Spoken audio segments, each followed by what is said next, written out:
Essa palestra já foi feita algumas vezes já, e ela foi crescendo, né?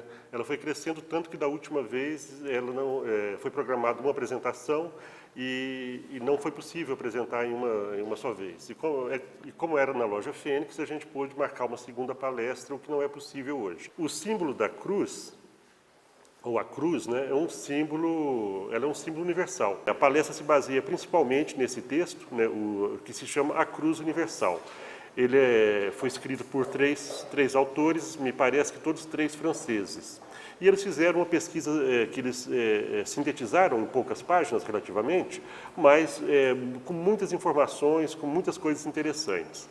E o que mais, para quem está começando a estudar religiões comparadas, isso aqui é um exercício de religião comparada mesmo, né?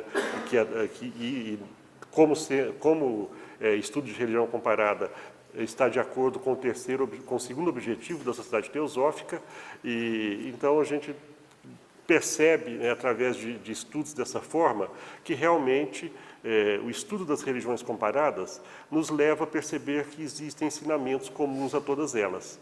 Embora às vezes disfarçado numa construção, num prédio, seja numa igreja, seja num templo oriental, pintado em alguma parede, né, com a forma um pouquinho diferente da cruz, tal qual nós estamos acostumados a ela, mas é sempre a cruz, né, que se mostra em situações diferentes, em tradições diferentes. Então, isso é mais um dos elementos que nos mostra, e um elemento importante, por ser a cruz um símbolo fundamental, como nós veremos, um elemento importante que mostra isso, que as religiões ensinam a mesma coisa, que guerra por religião é a maior idiotice que o ser humano vem fazendo há milênios, né, há muito tempo, brigando por religiões, por algo que ensina a mesma coisa. A cruz, ela é muito anterior ao cristianismo.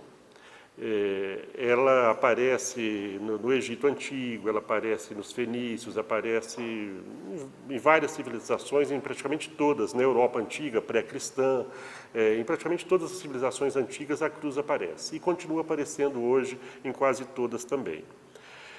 O que é fundamentalmente a cruz? Qual o seu significado fundamental? O que nós vamos falar aqui tem a ver com os ensinamentos da senhora Helena Blavatsky, na Doutrina Secreta, sua obra máxima. Está um pouco tingido pela mão de quem preparou a palestra, né? Mas é basicamente baseado em Blavatsky, né, que a gente vai falar disso. É dito que no começo dos tempos, né, vamos colocar assim, não existiam formas, né, não existia nada, né, existia um caos. Né, um caos, né, que significa que a matéria não estava organizada, estava caótica. Não é uma bagunça. Né, caos, geralmente, a gente associa a ideia de bagunça. Não é uma bagunça. É que a matéria, então, não se separava nada, nenhuma individualidade. Isso tem páginas e páginas, livros e livros falando sobre isso. Aqui, gente, só essa ideia. Né, a matéria estava nesse estágio. E surge uma primeira coisa no mundo, né? Surge uma possibilidade, a possibilidade de criação, que a gente simboliza aqui por um ponto. Né? O ponto, quando pensemos em um lápis, né, que faz o seu primeiro contato com uma folha branca.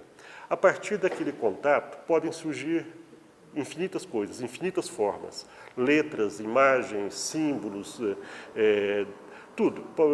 Qualquer coisa que possa ser grafada, que possa ser escrita, desenhada, começa com esse ponto, com esse primeiro ponto. Então, o primeiro ponto do papel é a nossa possibilidade da existência de um cosmos, da existência de um universo. Pensemos dessa forma.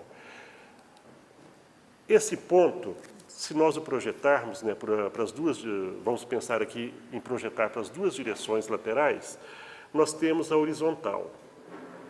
O que nos sugere a horizontal? Horizontal nos sugere repouso. Né? Isso aqui é uma calma. Aqui já não há mais aquela matéria caótica, aquele caos original. Já existe alguma coisa, mas em repouso, né? Deitado em berço esplêndido. Né? Não há nenhuma agitação superficial, né? Como a gente pode observar na superfície da água, que mesmo horizontal se balança. Aqui ela está ainda sem vida, né? Não há a vida. Se aquele nosso ponto é projetado para cima e para baixo, aí já surge a separatividade.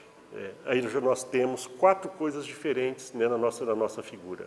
Já não há só uma horizontal, já não há uma matéria caótica, mas já há uma separação, né?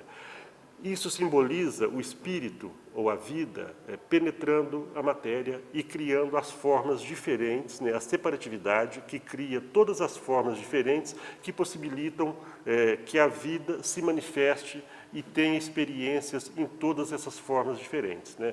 Então, aqui está simbolizado o animal, o ser humano, a mesa, a cadeira, tudo são coisas separadas, são porções separadas daquela matéria primordial que nós vemos simbolizadas aqui. Então, rapidamente, né, nós temos aí o que seria a matéria, né, o elemento feminino, receptivo, passivo, que recebe o elemento ativo, a força da vida, né, ou o espírito. E aí nós temos, então, a vida começando a acontecer em um universo. A cruz simboliza tudo isso, né? E se nós pegarmos e colocarmos 4 letrinhas, nós temos, então, um mapa do universo, né? Com uma bússola na mão, ou tendo um senso de direção, sabendo nos orientar pelos astros, ou por qualquer outro elemento da natureza, uma pessoa pode até, que estiver perdida em uma floresta, por exemplo, ela pode até achar o caminho de sua casa com essa simples noção disso aqui. Então, a cruz é um esquema do universo na forma mais simples, né? Um esquema do mundo manifestado, na forma talvez mais simples possível, né? mais essencial. E aqui, então, citando esse autor que é citado lá no livro que eu disse, que me baseei para fazer a palestra, né, o livro A Cruz Universal, que não é desse autor. Esse autor, além de Danielu, ele é citado lá. Então, ele diz o seguinte: quando o ponto se desenvolve no espaço, aparecem as 4 direções. A cruz é o símbolo da extensão, do desenvolvimento, assim como da redução do múltiplo à unidade. Porque tudo aquilo que saiu de um ponto e se expandiu para as 4 direções, pode e vai voltar para esse ponto novamente. Então, a cruz simboliza a extensão, né, o desenvolvimento, mas também a redução, a volta ao ponto original. A cruz serve igualmente para mostrar a dominação do um sobre o múltiplo, e o símbolo equivalente aos dos 4 braços dos deuses soberanos. Aquele ponto, que é o um, aquele ponto domina o restante, né? Dele depende e a ele tudo volta o restante. Dele sai, se origina tudo, né? Dentro da perspectiva cristã, o mundo é um círculo, orientado por uma cruz, como se depreende de textos e mapas antigos que descrevem uma geografia mítica. Cristo não fez mais do que autenticar para os cristãos uma concepção original do universo.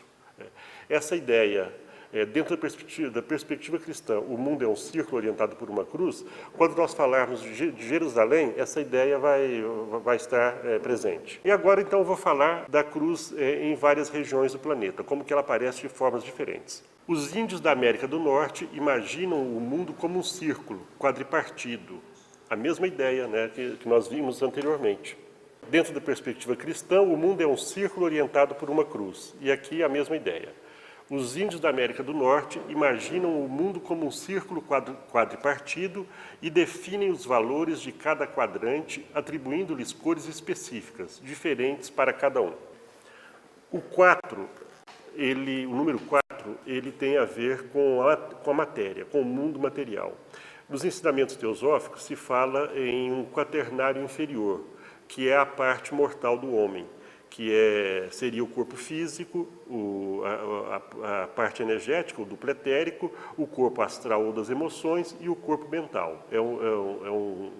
São 4 elementos, né? Se fala dos 4 elementos: terra, água, fogo e ar. Então, o 4 está sempre ligado ao mundo material, ao universo criado, aquilo que não é eterno. E o círculo significa os ciclos, né? O eterno retorno, né? Aquilo que sempre volta ao seu começo. Então, quando nós pensamos no quaternário preso dentro de um círculo, estamos pensando também em um universo que se manifesta, se desfaz e volta ao seu início, cumprindo esse círculo, então. O círculo tem a ver com a eternidade cíclica, não com a eternidade absoluta, mas com a eternidade cíclica, aquilo que sempre se renova, o eterno vir a ser. Na China, a imagem ideal do mundo, tal como a concebiam os antigos chineses, destacava igualmente a cruz. 4 montanhas cardeais, isso é figura mitológica, né? 4 montanhas cardeais asseguravam a estabilidade do universo, novamente o número 4. O espaço terrestre, miticamente orientado, é quadrado. O soberano passava 4 anos recebendo visitas de seus vassalos, após o que ele recebia as visitas percorrendo os feudos. Isso é interessante, essa ideia. Durante 4 anos, os vassalos que estavam nos braços da cruz, digamos assim, da cruz que era o império, eles tinham que vir ao centro. Havia, então, um retorno, né? Aquele universo simbolizado por aquele império voltava todo ao seu ponto original. Após o que ele ia, então havia aquela expansão, quando o imperador ia retribuir as visitas percorrendo os feudos, né? Ele levava aquele poder, né, do imperador, aquela energia, aquele simbolismo, né, do imperador, era levado novamente aos 4 cantos do império. A cada 5 anos, pois, devia transitar pelo império, regulando seu trajeto pelo sol, de modo a encontrar-se a leste no equinócio da primavera, então sua corte era verde. No solstício do verão ia para o sul, e a corte era vermelha, meridional. No coração do outono, equinócio, dirigia-se para o oeste, onde sua corte era branca, e completava o périplo, tendo ao norte uma corte negra, no meio do inverno, solstício. Aquela ideia das cores, né, que também os índios da América do Norte usavam. Na Sibéria, simbolismo análogo tinha lugar na Sibéria vizinha à China, onde os tambores de certos xamãs eram decorados com motivos correspondentes aos 3 mundos, celeste, terrestre e inferior. Em muitos casos, por exemplo, junto aos evencos, aos dolgas e aos seucupes, o tambor trazia uma cruz no centro. Percutindo o instrumento, o xamã fazia o mundo vibrar simbolicamente, ou, dito de outra maneira, ele emitia uma harmonia do som do verbo criador. Então, o mesmo elemento aparecendo, né, nas diferentes tradições. Na América do Sul tem uma coisa muito interessante. Não só o mundo se orientou segundo as regras que deram destaque à cruz, mas também ainda países foram organizados sobre um plano cruciforme. A ordem sagrada inspirou a ordem política. Antes da chegada de Pizarro, o Império dos Incas centrava-se em Cusco, nome que significa umbigo, uma ideia de centro, né? O umbigo é um centro, que é o outro simbolismo que a gente não está destacando, mas que está falando dele o tempo todo, que é o simbolismo do centro, né? O centro que a tudo contém. Então, segundo esses autores, né, Cusco significa umbigo, né, e era o centro do país, né, e é o centro de um chakra importante, né, de um chakra da vitalidade também, né. 4 regiões estendiam-se nas extremidades de uma cruz gigantesca. A leste, Antissuyo, não sei a pronúncia correta, a oeste, Kuntissuyo, ao norte, Chinchassuyo e ao sul, Colassuyo. Então, novamente, essa ideia do 4 como estrutura de um império.